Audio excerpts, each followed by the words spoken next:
Kalau misalnya ada orang jujur, tapi di sebuah perusahaan yang toksik semuanya bohong, orang jujur ini pasti nggak akan naik-naik. Kita kan mau bahas bisnis haram, ya, bisnis haram. Oke. Tapi gue punya statement yang kontroversial. Oke.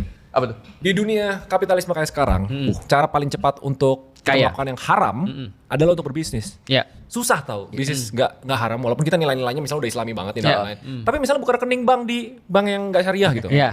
Terus Ribawi hampir ya. semua bisnis yang dulu ya sebelum gue kenal lebih dalam ke Islam ya, Ya. gue selalu rekomendasiin hutang dengan riba. Tapi dengan kondisi kayak gini, misalnya lu punya produk, lagi siapin inventory nih, lu tahu 3 bulan tuh habis 1000 piece. Ya. Lu bilang daripada lu pakai cash flow lu mendingan hutangin misalnya Betul. di bunga 10% gitu misalnya. Itu biar cash flow lu lancar. Ya. Nah, dulu tuh gue selalu kasih rekomendasi itu dan itu best practice-nya di dunia bisnis. Betul. Riba itu bunga ya? Ya. Ya. Nah makanya gue bingung nih kalau bisnis, gimana cara avoid bener-bener bisnis yang nggak haram? Kok kayak di dunia sekarang tuh kayak impossible ya? Apalagi kayak buka rekening di bank kayak biasanya gitu. Ya. Katanya kalau mau kaya harus haram ya? Enggak juga sih.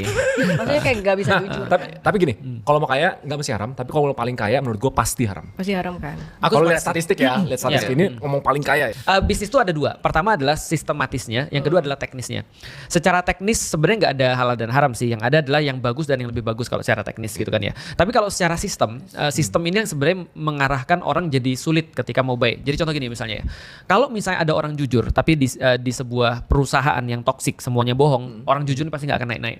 Karena misalnya dia nggak bisa jilat atasannya, dia nggak bisa faking, dia nggak bisa misalnya kayak membohongi laporan dan segala macam. Dia mau jujur. Nah dia nggak akan berkembang di situ. Walaupun mungkin dia barely alive gitu ya.